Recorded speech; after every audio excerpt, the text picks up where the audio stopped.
উচ্চ মাধ্যমিকে এবার রাজ্যে পঞ্চম ও মেয়েদের মধ্যে প্রথম স্থান অধিকার করেছে শ্রীরামপুর রমেশচন্দ্র উচ্চ বালিকা বিদ্যালয়ের আর্টসের ছাত্রী মেঘা মজুমদার। মেঘার প্রাপ্ত নম্বর 492। মেধাবী ছাত্রী মেঘা বরাবরই স্কুলে প্রথম স্থান অধিকার করে এসেছে। পড়ার কোনো নির্দিষ্ট সময় না থাকলেও বরাবরই ভালো রেজাল্ট করে এসেছে মেঘা। মাধ্যমিকেও হুগলির মধ্যে প্রথম স্থান অধিকার করে মেঘা। স্কুলের শিক্ষিকারাও তার প্রশংসায় পঞ্চমুখ। নম্র ভদ্র ছাত্রী হিসাবে স্কুলে পরিচিতিও আছে মেঘার। তাই বরাবরই স্কুল থেকে তাকে পড়াশোনার বিষয়ে শিক্ষিকারা যথেষ্ট সাহায্য করত। এর পাশাপাশি তার 4টে প্রাইভেট টিউটর ছিল। কম্পিউটার ও ইতিহাসে কোনো টিউটর ছিল না। তার এই ভালো রেজাল্টের জন্য এদিন রাজ্যের মুখ্যমন্ত্রী শুভেন্দু অধিকারী তাকে শুভেচ্ছাও জানায়। বাড়ির সকলে তার এই রেজাল্টে খুশি হলেও শিক্ষার বিষয়ে তার মা মুনমুন মজুমদারের অবদান ছিল অপরিসীম। পড়াশোনার বিষয়ে তার মা তাকে সবসময় সাহায্য করত। এর পাশাপাশি তার এই রেজাল্টের পিছনে পরিবারের সকলের যথেষ্ট অবদান ছিল। ভালো রেজাল্টের আশা করলেও পঞ্চম স্থান অধিকার করবে এটা অপ্রত্যাশিত ছিল মেঘার কাছে। ভবিষ্যতে সিভিল সার্ভেন্ট হতে চান মেঘা। ভালো লাগছে, এত সুন্দর রেজাল্ট হলো। ভীষণ ভালো লাগছে। ভালো রেজাল্ট হয়তো এক্সপেক্ট করেছিলাম, যেহেতু আমার এক্সাম ভালো হয়েছিল, 3rd সেমিস্টার 4th সেমিস্টার, কিন্তু 5th র্যাঙ্ক হোল্ড করবো, 492 আউট অফ 500, এতটা মার্কস, সত্যি এটা একটু আনএক্সপেক্টেড ছিল। তবে যখন শুনলাম 5th র্যাঙ্ক হোল্ড করছি, মেয়েদের মধ্যে প্রথম, সবটাই শুনে খুব ভালো লাগে। আজকে স্কুলের টিচারদের কতটা হেল্প পেয়েছে? স্কুলের টিচার আমাকে সবসময় সাপোর্ট করেছেন সব সাবজেক্টের। আমার English, Bangla, political science, geography, modern computer application, history, আমার এই 6টা সাবজেক্ট কম্বিনেশন ছিল। প্রতিটা সাবজেক্টের টিচারে আমি যখন যা হেল্প চেয়েছি সবসময় করেছেন। যেখানে বুঝতে সমস্যা হয়েছে বা আমি অনেক সময় মক টেস্ট দিই, ওনাদের খাতাও দিয়ে এসেছি। ওনারা প্রতিটা কপি থরলি চেক করে আমাকে বলেছেন কোথায় কোথায় ভুল হচ্ছে, ফিডব্যাক দিয়েছেন যাতে আমি সেটা ঠিক করতে পারি, পরের এক্সামে আর রিপিট না হয়। তো এইভাবে সবসময় ওনারা সাহায্য করেছেন। প্রাইভেট টিউটাররা আমার সাহায্য করেছেন। বাড়ি থেকে কতটা সাপোর্ট পেয়েছেন? সব সময় সাপোর্ট পেয়েছে বাবা মা, আমার বাড়ির সবার কাছ থেকে, আমার দাদু, আমার মামাম, আমার পিসি, আমার দিদি, আমার কাকা কাম্মা, আমার কাকার ছেলে, আমার ছোট্ট ভাই, সবাই খুব সাপোর্টিভ। সবার থেকে সাপোর্ট পেয়েছি, বিশেষ করে বাবা মা। ওনাদের ছাড়া তো এটা কিছুই সম্ভব হতো না। তো ওনাদের সবসময় সাপোর্ট ছিল, যেটা ওনাদের আশীর্বাদ ছিল, সবার আশীর্বাদ ছিল। সেইটার জন্যই হয়তো আমার দাদু সামনে আছে, আমার মামাও সামনে আছে, গুরুজনেরা ওনারা আশীর্বাদ করেছেন সবসময়। সবটারই হয়তো আজকে একটা এতটা ভালো রেজাল্ট আশা করেছিলেন?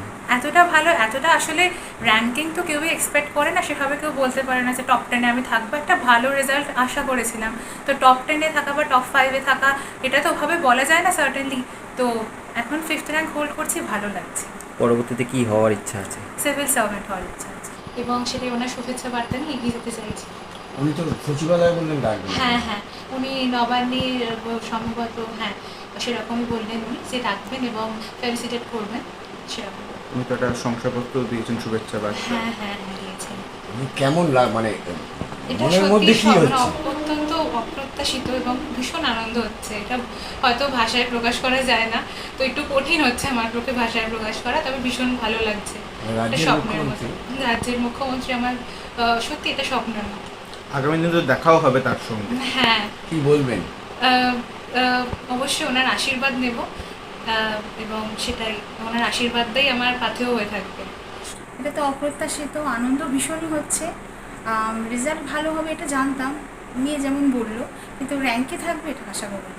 আচ্ছা, মেয়ে ক ঘন্টা পড়াশোনা করতো বাড়িতে? ওরমভাবে বাধা ধরা নিয়মে পড়াশোনা করতো না, তবে দিনে 6 থেকে 7 ঘন্টা তো পড়তো, তবে কখনো বেশি কখনো কম হতো। স্কুলে যখন যেত তখন হয়তো টাইমটা একটু কমতো, আর স্কুলটা অফ করার পর টাইমটা একটু বেড়ে গেছে। আচ্ছা, ছোটোর থেকে কি রেজাল্ট এরকম ভালো করতো? হ্যাঁ, মেঘা বরাবরই স্কুলে প্রথম হয়ে এসছে। বলছি যে আপনাদের কতটা সাপোর্ট করেছেন? আমাদের পক্ষে সাপোর্ট যতটুকু করা সম্ভব, মানে ধরুন এই 4th সেমিস্টারের কথাই বলছি, ওদের সময় থেকে তো ওদের পরীক্ষার সিস্টেম সম্পূর্ণ বদল হয়েছে। 3rd সেমিস্টার 4th সেমিস্টার হয়ে গেছে। তো 3rd সেমিস্টারে ওই মার্কশিট ছিল শুধুই টিক মারা, তো 4th সেমিস্টারে হচ্ছে ব্রড কোয়েশ্চেন।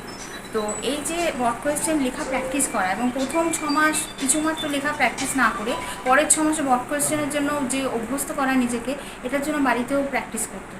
ও সিলেবাস শেষ করার পর প্রতিদিন ও 2টো বিষয় মক টেস্ট দিত। সেটা হয় ওর প্রাইভেট টিউটাররা খাতা চেক করতেন, তাদের পক্ষে সম্ভব না হলে আমি করে দিতাম। আচ্ছা, কজন প্রাইভেট টিউটর ছিল? ওর 4 জন ছিল। ইতিহাস এবং কম্পিউটারও নিজেই পড়েছে, ঠিক আছে, বাকি বিষয় প্রাইভেট টিউটার ছিল। আপনার নাম? ভীষণই আনন্দ লাগছে, কারণ মেয়েটি আমাদের ভীষণই ভালো। ও 2018 সালে আমাদের স্কুলে ভর্তি হয়েছে 5-এ এবং প্রতি বছরই ও ফার্স্ট হতো। এবং তার ব্যবহার, তার মানে টিচারদের সঙ্গে তার যে হৃদ্যতা ভীষণ ছিল। কারণ আমি তো হয়েছে প্রায় 30 বছর হতে চললো আমার সার্ভিস, কিন্তু মেঘা ভীষণই ভালো মেয়ে। আর আমার তো আনন্দের কথাই বেরোচ্ছে না যে এত একটা মানে স্কুলে এত একটা গর্বের বিষয়। তার জন্য প্রত্যেকটি টিচারই আপনার তার জন্য ভাই, কারণ প্রত্যেকেই মেঘাকে ওকে পড়াশোনা করানো এবং ওকে ওর ব্যবহার সেটা সমস্ত মেঘা বাই নেচারই ভালো ছিল। ও যখন মাধ্যমিক পাস করে তখন হুগলির মধ্যে ও কিন্তু ফার্স্ট হয়েছিল মেঘা, আর এখন তো তুলনায় নেই, এত ভালো রেজাল্ট করেছে, মানে ভীষণই আনন্দের একটা কথা। আচ্ছা, এর পাশাপাশি মেঘা বলছেন যে আপনাদের স্কুল থেকে যথেষ্ট সাপোর্ট পেয়েছে, বরাবরই নোটস করে দেওয়া হয়েছে। এবং যে কোনো জায়গায় যখন কম্পিটিশন হতো আমরা মেঘাকেই দাঁড় করাতাম। তার সঙ্গে আরও 3-4 জন মেয়ে আছে, তারাও রেজাল্ট ভালো করেছে, কিন্তু মেঘা সবার মধ্যে একটা অন্যতম অন্য টাইপের মেয়ে।